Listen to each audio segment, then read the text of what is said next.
Magandang umaga po sa ating lahat, sa mga ating pong kasama sa SCB Tribe na araw-araw pong nakikinig ng salita ng Diyos. Nawa po ay pagpalain tayo ng Panginoon. Sa araw na ito tayo po ay muling mag-aaral ng kanyang mga salita.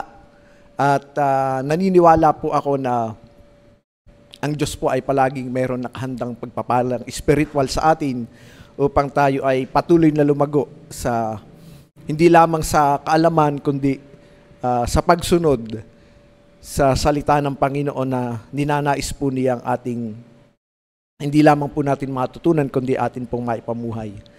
Sa pagkakataong ito, tayo po ay patuloy na lumapit sa Panginoon. Hilingin po natin yung pangunguna po niya sa atin sa pamamagitan po ng Banal na Espiritu. Aming Ama, sa pangalan po ng Panginoong Hesus at sa pangunguna po ng iyong Espiritu sa amin, narerito po kami sa iyong harapan, O Diyos. Kami po ay muli mag-aaral ng iyong mga salita. Dalangin po namin ang inyo pong pangunguna sa amin. Wala po kaming inaasahan lubos kundi ikaw lamang, O Diyos. Malaya ka pong kumilos, Panginoon, sa aming pag-aaral. Ipaunawa niyo po ang iyong kalooban sa aming Panginoon upang sa aming paggawa, Panginoon, hindi lamang po kami gumawa ng anumang bagay, O Diyos, na sa tingin namin ay maganda at makakabuti sa ministry na ipinagkatiwala mo sa amin, kundi talagang tulungan mo po kami, O Diyos, na ang magawa po namin ay ang iyong kalooban, sapagkat ang iyong pong kalooban sa aming buhay, ito po yung pinaka makakabuti sa amin, O Diyos. Salamat po ng napakarami, Ama. Ito po yung dalangin namin sa pangalan ng Panginoong Hesus. Amen. Ang ating pong pag-aaral sa umagang ito, ito po ay pagpapatuloy ng ating pag-aaral nung pong huling pagkakataon ako po ay nabigyan ng pagkakataong makapagpahayag ng salita ng Diyos. Ang pamagat po niya is prioritizing the priority of God. So, una sa lahat, nais ko pong pasalamatan ang ating mentor, si Pastor Wilbert Butchal, na nagbibigay po sa atin ng platform para makapagbahagi po ng kanyang salita. Ganyan din po sa kanyang may bahay. Nais ko pa rin pong pasalamatan ang aking pong senior pastor, si Pastor Arnel. Arnel Sol, siya po yung dahilan kung bakit ako po ngayon ay nakakatayo sa inyong harapan. At ako ngayon po ay isa ng pastor. Nais ko rin pong pasalamatan yung mga nasa technical team sa panguna po ni na Pastor Archie, kung saan sila po yung walang sawang nagpapagal upang ang ganito pong gawain ang SCB Daily Live Stream ay maisakatuparan. At higit sa lahat, nais ko pong pasalamatan ang Panginoong Diyos na tumawag po sa akin upang ako po ay makapaglingkod sa Kanya. Kagaya po nung ating napag-aralan noon, napakahalaga po na dapat sa ating buhay ay inaalam natin kung ano yung kalooban ng Diyos na gawin natin. Dahil kung tayo po ay gumagawa at hindi naman natin alam kung ano yung kalooban ng Diyos, ang ating pong gagawin ay kung ano lamang po yung sa tingin natin ay mabuti, sa tingin natin ay napapanahon, sa tingin po natin ay ito po yung in or sabi po yung uso. So kaya nga po maraming mga nagmiministeryo sa Panginoon na kung ano po yung uso sa kapanahunan ay yun po yung ginagawa. So pero makikita po natin na pag ganito po yung ating gagawin ay marami po tayo yung aaksayahing panahon sa ating paglilingkod sa Panginoon at lumilipas yung panahon, lumilipas yung mga taon ay hindi talaga natin magagawa ang kalooban ng Panginoon. Kagaya nga po nung ating pinag-aralan sa Aklat ng Hagay, na kung saan ang mga tao sa kanilang kapanahunan ay busy po sila sa paggawa ng kanilang mga iba't ibang gawain, pero yung pong nais ng Panginoon na napakahalaga na kanilang gawin ay ito po ay hindi nila nagagawa. Kaya naman po, kinailangan ng Panginoon na ipadala ang kanyang lingkod, si Propeta Hagay, upang magpahayag po sa mga Israelita doon sa kanilang kapanahunan, doon po sa mga Hudyo, para yung kanyang templo na matagal ng wasak ay muling maitatag. So kaya, kagaya po nung ating napag-aralan noong nakalipas, ang Panginoon sa magitan po ni Propeta Hagay ay nagpahayag kay Zerubabel, yung pong gobernador ng Huda sa kanilang kapanahunan, kay Joshua, siya naman po yung high priest, siya po yung spiritual leader sa kanilang kapanahunan, at sa lahat po ng mga Hudyo na nakaligtas po doon sa pananakop ng mga Babylonians. At doon po ay nakita natin na talagang bago nung pong sila ay nanggaling sa Babylonia at sila po ay bumalik sa lugar ng sa Jerusalem, ay isa po sa nais ng Panginoon ay kanila pong i-rebuild o itayong muli yung templo, dahil ito po ay wasak, at ito po yung sa kanila pong kapanahunan, ito po yung napakahalaga dahil ito po yung center of spiritual activity sa buhay po ng mga Hudyo. Pero dahil doon, ito po ay kanilang napabayaan, hindi lamang po ng mga tao, lalong-lalo na po ng ng kanilang spiritual leaders at mga political leaders. Kaya po ang Diyos ay ipinadala po niya si Prophet Hagay. At doon po sa ating nakalipas na pag-aaral, nakita rin po natin yung pong, ano po ba yung katotohanan doon sa ano po yung priority ng Diyos at saka yung priority ng tao. At napag-aralan po natin noon na ang priority po ng Diyos ay palaging kakaiba sa priority ng tao. O ang priority ng mga tao ay palaging hiwalay dun sa priority o nais ng Diyos. Kaya nga po yung number 1 point natin noon is God's priority is always different from man's priority. Dahil ang priority po ng mga tao sa kanilang kapanahunan ay yung kanilang nakapokus po sila doon sa kanilang pagpapaunlad ng kanilang kabuhayan, pero napapabayaan po nila yung templo ng Panginoon. Kaya nga po doon sa Isaiah chapter 55, atin pong napag-aralan noon, Isaiah 55, verse 8 and 9, ang nakalagay po doon, "For my thoughts are not your thoughts, nor your ways are my ways, says the Lord Almighty."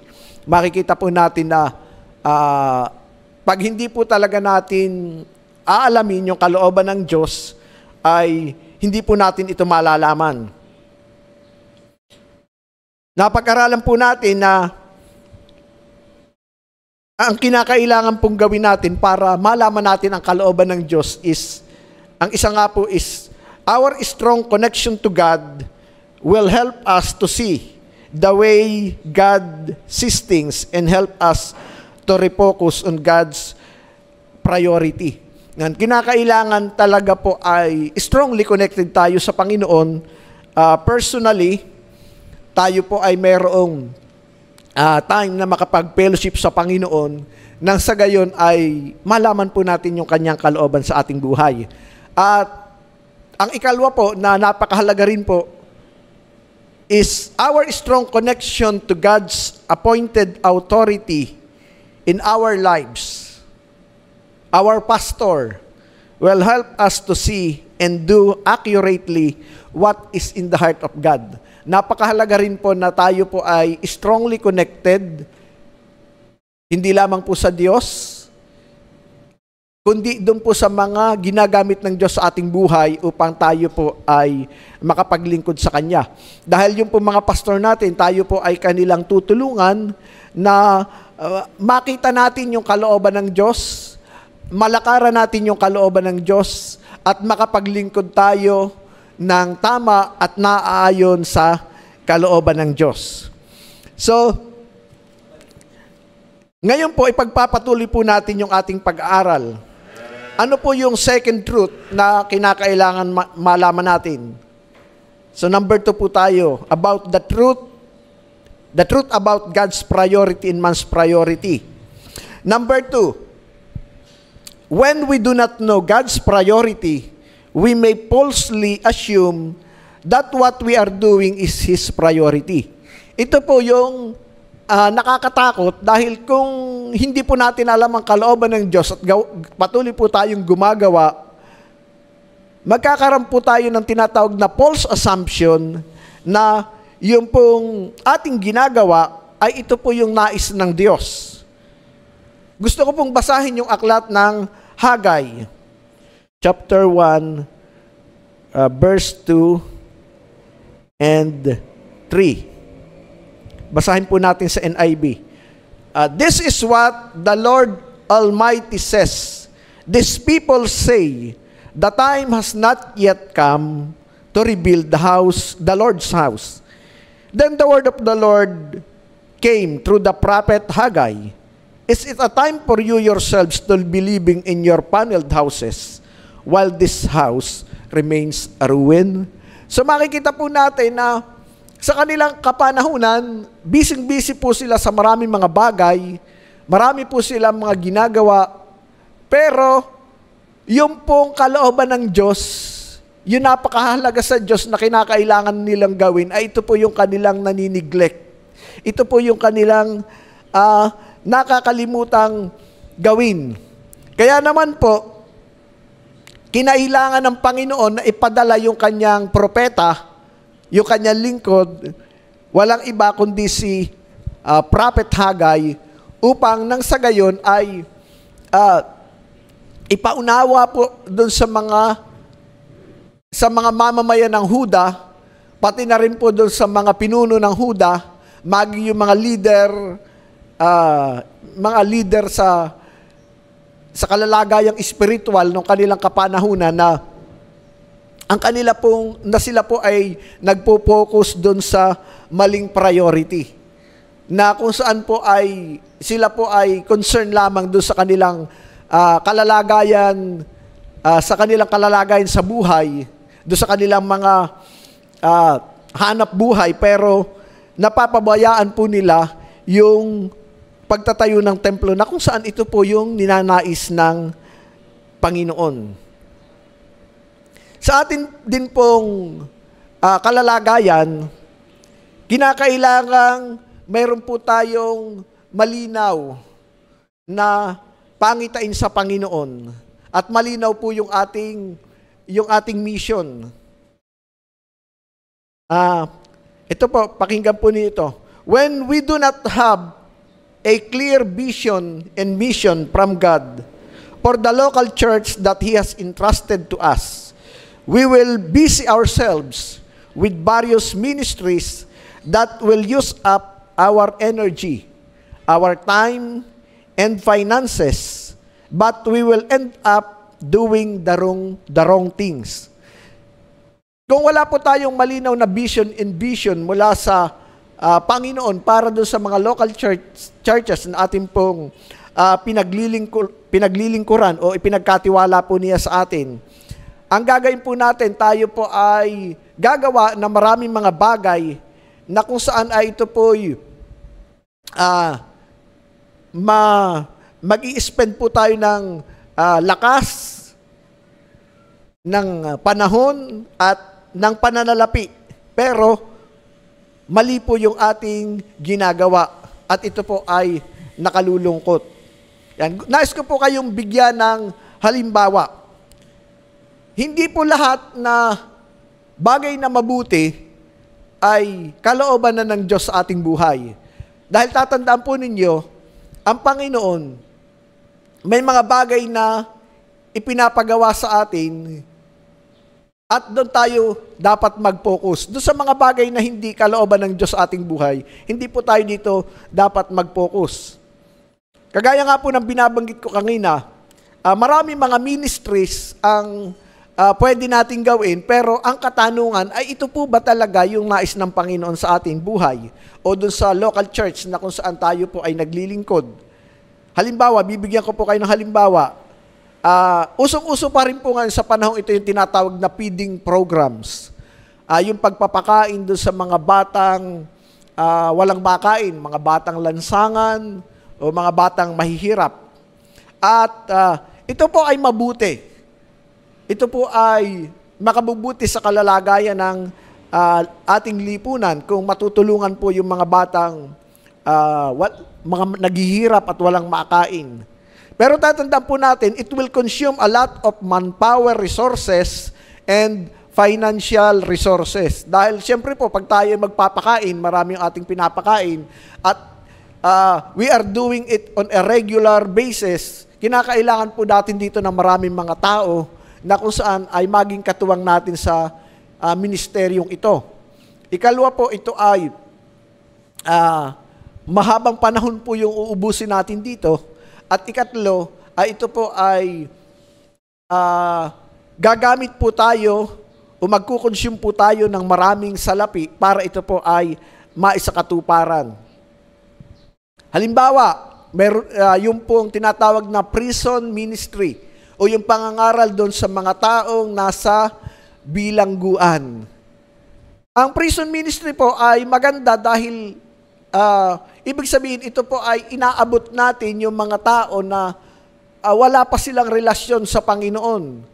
Yan, yung mga taong walang pag-asa na nakakulong.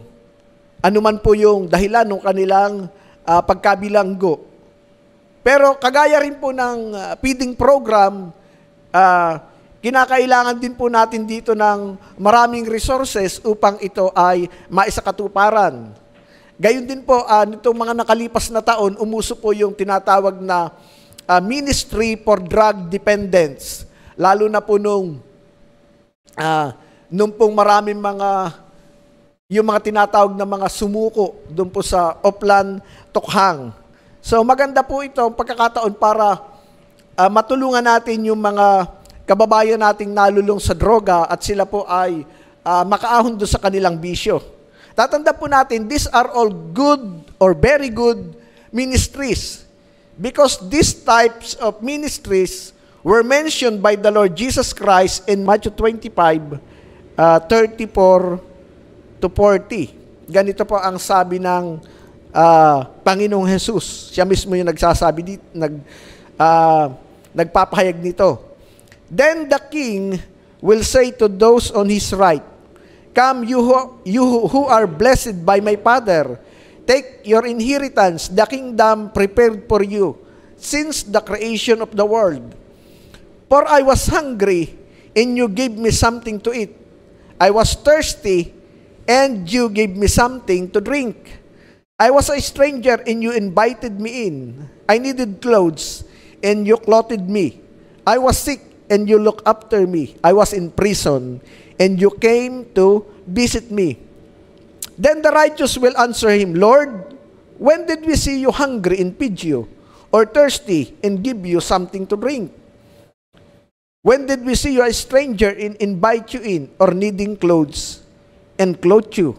When did we see you sick or in prison and go to visit you?" The king will reply, "Truly I tell you, whatever you did for one of the least of these brothers and sisters of mine, you did for me." So makita po natin, itong lahat ng ito ay kalooban ng Panginoon. Ngayon, ang katanungan na dapat po nating makita ay ito po. Ang katanungan po ay ganito. Nais po ba tayo ng Panginoon o tayo po ba ay dinadala ng Panginoon na mag-focus dito sa mga ministries na ito? Dahil, tatandaan po ninyo, mayroon po tayong kasabihan sa English, Jack of all trades, master of none. Hindi, ang ibig sabihin nito mga kapatid, hindi lahat ng bagay o lahat ng magagandang ministry ay mag-i-involve po tayo dito.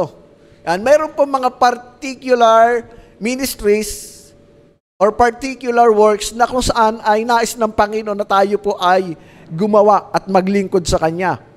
So kung tayo po tinatawag ng Panginoon, ito pong mga nabanggit kong halimbawa ng mga ministry, ay ito po yung mabuti. Pero kung hindi po ito pinapagawa sa atin ng Panginoon, ay gumagawa po tayo ng mga bagay na hiwalay po doon sa kanyang kalooban at hindi po niya tayo pagpapalain. Hindi po niya tayo sasamahin. Kaya nga po, maganda po yung sinabi po ng salmista doon po sa aklat ng mga awit. Psalm 90:12. Gusto ko pong basahin ang salita ng Diyos. Maganda po yung translation dito. Ganito po ang nakalagay. Ipaunawa niyo sa amin ang buhay namin ay maiksi lang upang matuto kaming mamuhay ng may karunungan. Sabi dito ng salmista, nais po niyang ipaunawa sa bawat isa sa atin na maikli lamang po yung buhay natin dito sa daigdig. At kinakailangan natin sa ating pamumuhay ay mamuhay tayo ng may karunungan. Ano po yung pamumuhay ng may karunungan? Ibig sabihin po nito mga kapatid, ay hindi natin dapat inaaksaya yung panahon natin doon sa mga bagay na hindi ninanais ng Diyos na ating pagpukusan o yung doon tayo umubos ng ating mahabang panahon, ng salapi, at gayon din po ng ating lakas. So, kaya nga po, napakahalaga na inaalam po natin yung ating, yung kalooban ng Diyos sa ating buhay. So, ano po yung lesson na makikita natin dito? Do not use up your time, strength, and money in any endeavor that God is not leading you to do. Ulitin ko po. Do not use up your time, strength, and money in any endeavor that God is not leading you to do.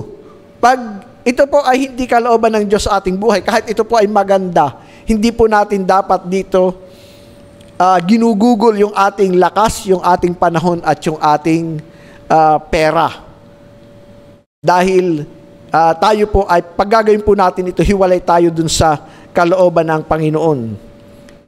Ito pa po, do not do a ministry, a program, or a project that the Lord does not intend you to do. Yan. Kaya hindi po tayo dapat gaya-gaya. Alam po natin kung ano yung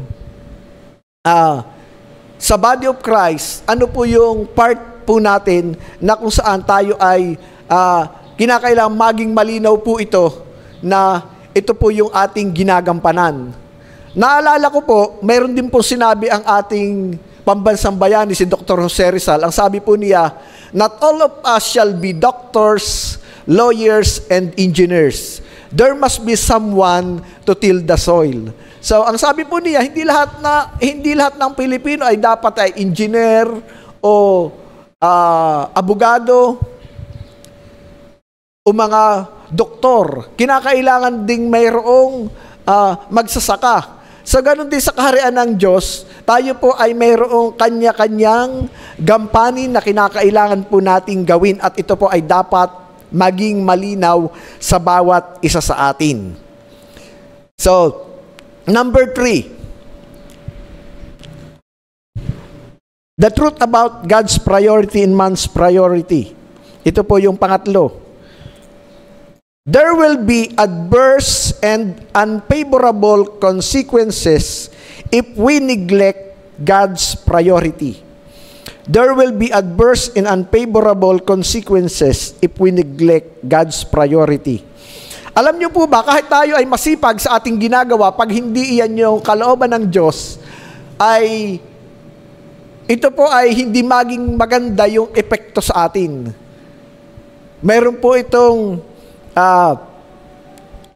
adverse and unfavorable consequence. Bakit? Nag-aaksaya ka ng panahon dun sa isang bagay na hindi naman ipinagagawa sa iyo ng Panginoong Jesus o ng Diyos.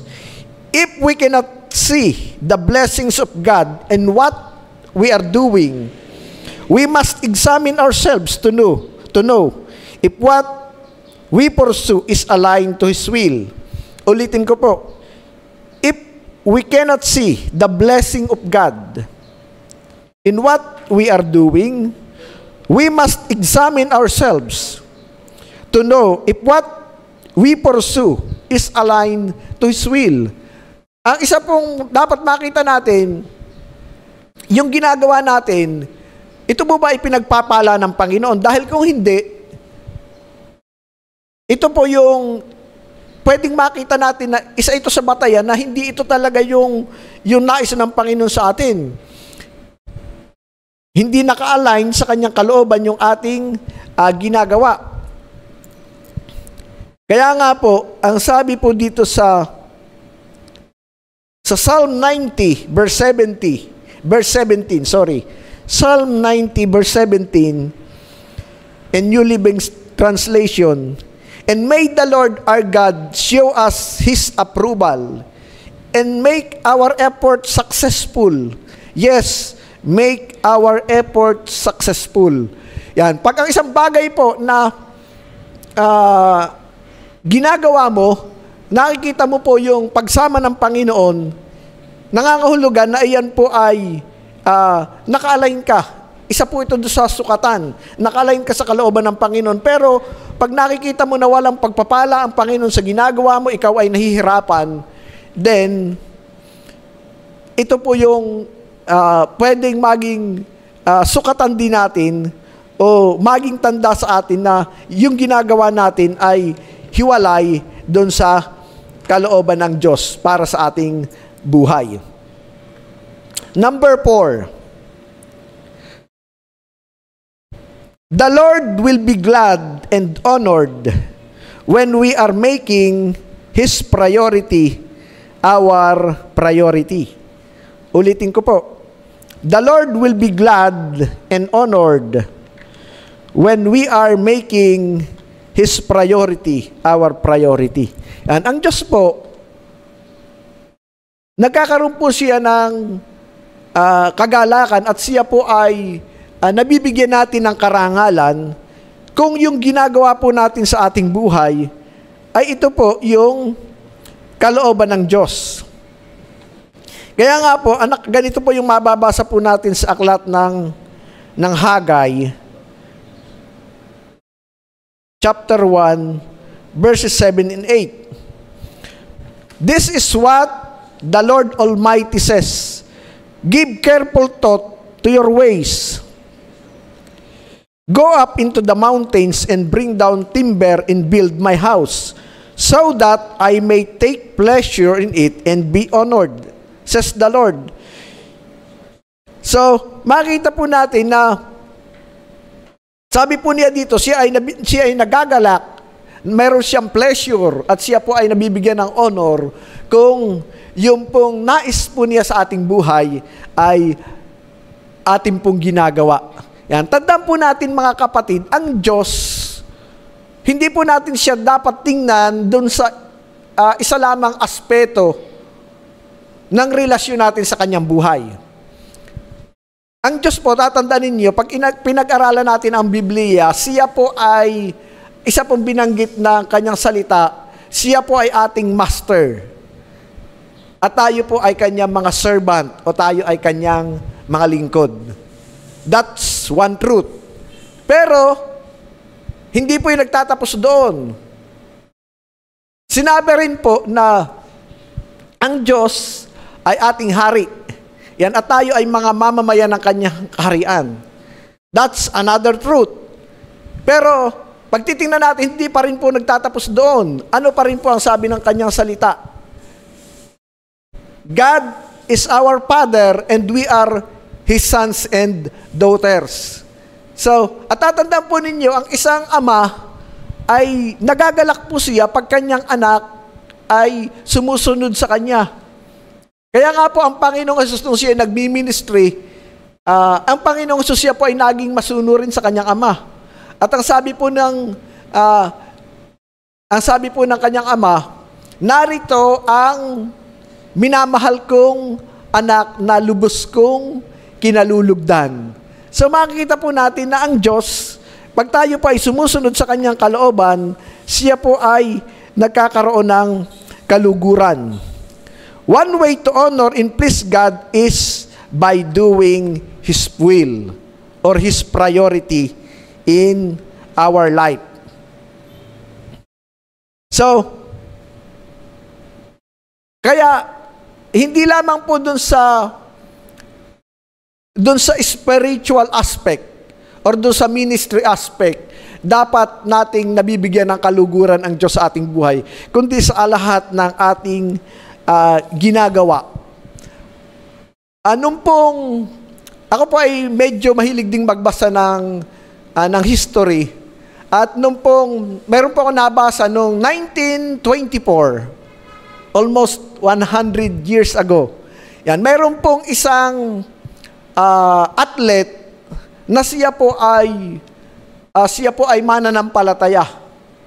Ang nakalagay po doon sa nabasa ko po ay devout Christian. At bukod sa siya po ay mananampalataya, siya po ay missionary din po. Siya ay nag-mission sa China. Ang pangalan po niya is Eric Liddell. Si Eric Liddell. At si Eric Liddell, siya rin po ay isang mahusay po siyang runner. At siya po ay talagang mahusay siyang tumakbo. At sabi po nung kanyang, dahil pag siya po ay nag-training, dahil siya po ay manlalaro ng Great Britain at that time, sabi po nung kanyang kapatid ay mukha raw siya ay naging masyado ng busy dun sa kanyang pagtitrain as an athlete. Yan. Pero ang sabi po ni Eric Liddell, alam mo, ito ay panawagan ng Diyos sa buhay ko. At ako ay, nakikita ko, ang Diyos ay napupurihan ko pag ako ay tumatakbo. So, ang ibig ko sabihin mga kapatid, makikita natin doon na nakita niya yung purpose ng Diyos sa kanyang buhay. At isa po yun doon sa layunin ng Diyos sa kanyang buhay. At alam niyo po ba, at that time, ang sabi po niya, pag Sunday, kahit po siya ay player, siya po ay runner, hindi po siya tatakbo. Dahil siya ay pumupunta sa church. Yun nga po si Eric Liddell. At that time, siya po yung pambato ng team ng Great Britain sa 1924 Paris Olympics. At dahil yung pong kanyang favorite na game po niya, kumbaga itatakbo po siya 100 meters, ay mapapatapat po ng Sunday. At pag Sunday po, talagang siya ay sumasama doon sa pagsamba sa Panginoon. Ang ginawa po niya, mas pinili po niya sumamba sa Panginoon dahil yun yung conviction niya at hindi po siya tumakbo doon sa Olympics. At bagamat siya matindi po yung pressures na kinaharap niya dahil yung pong Prince of Wales, pag sinabi pong Prince of Wales, ito po yung tagapagmana ng trono ng United Kingdom, ay pressure siyang tumakbo. Yan, pati yung British Olympic Committee, pressure siyang tumakbo, pero hindi po siya tumakbo. Bakit? Iyon po'y kanyang conviction. At tapos, binigyan po siya ng slot doon sa isang laro na kung saan hindi po siya masyadong mahusay doon. Hindi po niya kaya ayon. 400 meters. At bago po siya tumakbo, yung pong kalaban nilang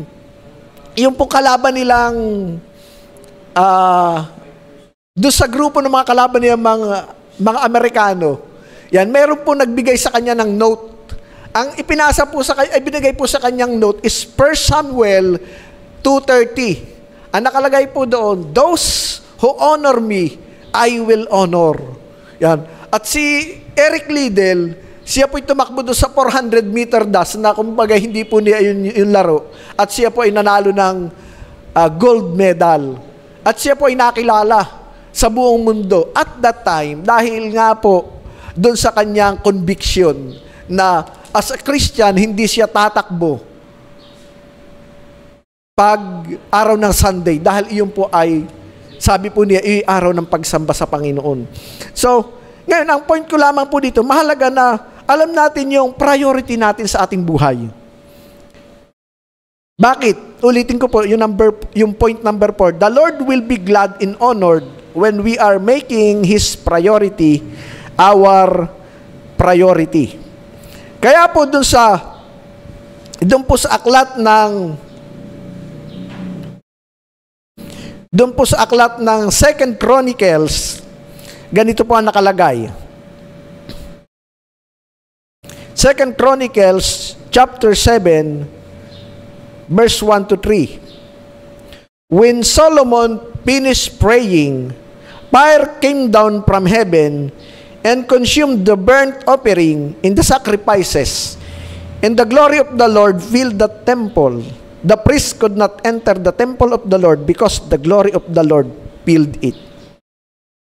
When all the Israelites saw the fire coming down in the glory of the Lord above the temple, they knelt on the pavement with their faces to the ground, and they worshiped and gave thanks to the Lord, saying, He is good, His love endures forever. One proof of God's approval is His presence. One proof of God's approval is His presence. Dahil tiyak po, pag hindi kalooban ng Diyos ang ating ginagawa, ay kailan pa man po, hindi po niya tayo sasamahan. So, gusto ko pong magbigay ng personal personal experience. Nung pong pandemic, that was June 2020, meron pong impression sa akin ng Panginoon na magkaroon po ng gawain doon sa isang malayong barangay dito sa aming bayan, sa General Nakar, at iyon po ay aking pinasimulan. At yun, sa biyaya po ng Panginoon, naitayo po yung church doon. At that time, na kung saan ay masasabi po nating pandemic, nag-start po kami, bumili po kami ng lote, at kami po ay nagpatayo ng church building. Yan, ginawa ko po yun dahil ako po sa pananalangin ko, yun yung leading ng Panginoon. At nakikita ko po na dahil ito'y kalooban ng Panginoon, mayroon pong pagsama niya. Na itayo po yung building, we spend more or less 1 million para maitayo po yung building, yung lote at pati yung building. So, napakahalaga po na kinakailangan inaalam natin yung leading ng Panginoon sa ating mga ministries. Meron nga po akong isang nabasa, hindi ko po alam kung ito ay galing kay Dr. Rick Warren. Ganito po ang sinabi, if God guides, He provides. And if it is God's will, it is God's will. And pag ang ginagawa po natin ay kalooban ng Panginoon, tatandaan po ninyo, siya magpo-provide. Pero pag tayo po'y gumagawa, ayon lamang doon sa ating naisin at sariling kalooban, bakit naman po tayo susuportahan ng Panginoon sa ating ginagawa? Number 5, the people of God should make the appropriate response to the Word of God. Kaya nga po, doon sa aklat ng Haggai chapter 1, ganito po ang nakalagay. Haggai chapter 1, verse 12 to 15. Then Zerubbabel, son of Shealtiel, Joshua, son of Josadak, the high priest, in the whole remnant of the people, obeyed the voice of the Lord their God and the message of the prophet Haggai, because the Lord their God had sent him, and the people feared the Lord. Then Haggai, the Lord's messenger, gave this message of the Lord to the people. I am with you, declares the Lord. So the Lord stirred up the spirit of Zerubbabel, son of Shealtiel, governor of Judah, in the spirit of Joshua, son of Josadak, the high priest, in the spirit of the whole remnant of the people. They came and began to work on the house of the Lord Almighty their God on the 24th day of the 6th month. So, napakahalaga po na dun sa pag nalaman natin ang kalooban ng Diyos, dapat tayo po ay magkaroon ng tamang pagtugon. We should make the appropriate response to the Word of God. Kaya nga po, mayroong promise ang Panginoon in Matthew 28:20. Sabi po niya, surely I'm with you always to the end of the age. So kung ang ginagawa po natin ay kalooban ng Diyos, sasamahan po tayo ng Panginoon. Kung hindi po yung kalooban ng Diyos, hindi po niya tayo sasamahan. Number 6, we should not be afraid to do God's priority because He will provide the resources. Ulitin ko po, we should not be afraid to do God's priority because He will provide the resources. Ganito pa nakalagay sa aklat ng Haggai, chapter 2, verse 8. The silver is mine and the gold is mine, declares the Lord Almighty. So makikita po natin, ipinapahiwatig dito ng Panginoon na siya po yung may-ari ng lahat ng bagay. Lahat po ng resources ay nasa Kanya. Kaya sabi niya, the silver is mine and the gold is mine. At pag tayo po ay gumagawa ayon sa Kanyang kalooban, tiyak ipoprovide po tayo ng Panginoon. If you are struggling in your ministry to find the materials and financial resources needed, reassess what you are doing. Ulitin ko po. If you are struggling in your ministry to find the material and financial resources needed, you have to reassess what you are doing. Bakit? Dahil sabi ni Lord, Kanya lahat ang silver and gold. Ibig sabihin, nasa Kanyang resources. At nabanggit din natin kanina, if God guides, He provides. And if it is God's will, it is God's will. Ibig sabihin, kung ginagawa mo yung kalooban niya, tiyak na siya ang magpo-provide ng lahat ng iyong pangangailangan para maisakatuparan mo yung nais ng Panginoon na gawin mo o yung ipinagagawa ng Panginoon sa iyo. So kaya kung nakikita natin nag-i-struggle tayo doon sa ministry o doon sa mga bagay na ginagawa natin, we need to reassess what we are doing. Dahil ang sabi rin po ng Psalm 24:1, the earth is the Lord's and everything in it, the world in all who live in it. Doon po ay maliwanag na sinasabi ng Panginoon na ang lahat ng bagay ay sa Panginoon. At dahil siya yung may-ari ng lahat ng bagay, isang bagay ay natitiyak ko, kung tayo ay gumagawa ayon sa Kanyang kalooban, tayo ay Kanyang tutustusan doon sa ating mga pangailangan. And lastly, ito po yung seventh point na dapat nating malaman.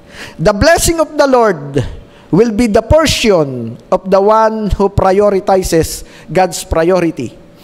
The blessing of the Lord will be the portion of the one who prioritizes God's priority. Yung pong pagpapala ng Panginoon, ito po yung ating maging portion. Ito po yung maging bahagi natin. Ito po yung matatanggap natin. Kung yung pong kalooban ng Diyos sa ating mga buhay, ito po yung ating priority. Ulitin ko po, maraming mga bagay pwede tayong gawin. Pero ang kinakailangan, mag-focus po tayo dun sa priority ng Diyos sa ating buhay. Kaya nga po in Haggai chapter 2, verse 15, ganito po ang sinasabi hanggang 19. Now give careful thought to this. From this day on, consider how things were before. One stone was laid on another in the Lord's temple. When anyone came to a heap of 20 measures, there were only 10. When anyone went to a wine vat to draw 50 measures, there were only 20. I struck the work of your hands with blight, mildew, and hail. Yet you did not return to me, declares the Lord. From this day on, from this 24th day of the 9th month, give careful thought to the day when the foundation of the Lord's temple was laid. Give careful thought. Is there yet any seed left in the barn? Until now, the vine and the fig tree, the pomegranate and the olive tree have not borne fruit. From this day on, I will bless you. So, makikita po natin na sabi ni Lord, from this day on, I will bless you. So, kung tayo po ay sa buhay po ng mga ng mga Israelita, ng mga Hudyo, makikita po natin na lahat ng kanilang mga ginagawa ay sila po'y nahihirapan. Sila po ay hindi po sila sinasamahan ng Panginoon. Bakit? Gumagawa po sila ng hiwalay sa kalooban ng Diyos sa kanilang buhay. Pero may pangako po ang Panginoon. Simula po nung gawin nila yung kalooban ng Panginoon, na walang iba kundi yung pagtatayo ng kanilang templo sa kanilang kapanahunan. Sabi po ng Panginoon, from this day on, from this 24th day of the 9th month, give careful thought to the day when the foundation of the Lord's temple was laid. Yan. At ano pong sabi niya? Give careful thought. From this day on, I will bless you. Nangangahulugan po ito na nais po palang tayong pagpalain ng Panginoon. Ito talaga yung nais ng Diyos sa ating buhay. Pero hindi niya magagawa kung tayo po ay hindi po sa Kanya sumusunod. Kagaya ng mga Hudyo, nais po ng Panginoon, pagpalain sila. Pero dahil sila po ay hindi sumusunod, hindi po nila maranasan yung pagpapala ng Panginoon. Kaya napakahalaga po yung pagsunod. Yan, gusto ko rin pong basahin yung aklat ng yung ilang talata. Deuteronomy chapter 28, verses 1 and 2. Ganito po ang nakalagay. If you fully obey the Lord your God and carefully follow all His commands I give you today, the Lord your God will set you high above all the nations on earth. All these blessings will come on you and accompany you if you obey the Lord your God. So makikita po natin na ang Diyos ay napakaraming mga pangako sa Kanyang salita kung tayo po ay sumusunod sa Kanyang kalooban. Pag sinabi po mga kapatid, pagpapala, ibig sabihin ito ay yung ito ay gawa ng Diyos sa iyong buhay. Pag sinabi pong pagpapala, ito po hindi bunga ng iyong pagsisikap. Nais ko pong sabihin, dapat ay masipag tayo. Pero, tandaan po niyo, pag sinabing blessing, ito po ay hindi bunga ng ating pagsisikap, kundi ito ay pagpapala ng Panginoon sa ating buhay. Kaya nga po mayroong talata in Proverbs 10:22, ganito po ang nakalagay, the blessing of the Lord makes one rich, and He adds no sorrows with it. Ang pagpapalang mula sa Panginoon ay kayamanang walang kasamang kabalisahan. So, nais po tayong pagpalain ng Panginoon, pero ang isa pong susi, yung pong pagsunod natin. Pag ginagawa po natin yung kalooban niya sa ating buhay. Even in Isaiah 1:19, ganito po ang nakalagay, if you are willing and obedient, you will eat the good things of the land. So, we need to be willing, and not only willing, but also obedient to His will for our lives. And lastly po, in Isaiah chapter 48, verses 17 to 19, sa NLT, yun po ating mababasa. This is what the Lord says, your Redeemer, the Holy One of Israel. I'm the Lord your God who teaches you what is good for you and leads you along the paths you should follow. Oh, that you had listened to my commands. Then you would have had peace flowing like a gentle river, and righteousness rolling over you like waves in the sea. Your descendants would have been like the sands along the seashore, too many to count. There would have been no need for your destruction or for cutting off your family name. So, ang mga pagpapalang ito ay makikita po natin. Ito po yung ninanais ng Panginoon na ating matanggap pag tayo po ay sumusunod sa Kanyang kalooban. Ayan, bago po tayo magtapos, ulitin ko po yung truths. The truth about God's priority and man's priority. Number one, God's priority is always different from man's priority. Number 2, when we do not know God's priority, we may falsely assume that what we are doing is His priority. Number 3, there will be adverse and unfavorable consequences if we neglect God's priority. Number 4, the Lord will be glad and honored when we are making His priority our priority. Number 5, the people of God should make the appropriate response to the Word of God. Number 6, we should not be afraid to do God's priority because He will provide the resources. Number 7, the blessing of the Lord will be the portion of the one who prioritizes God's priority. So kaya, nais ko po na ito po ay sa ating mga buhay, especially this year, the year of kingdom manifestation.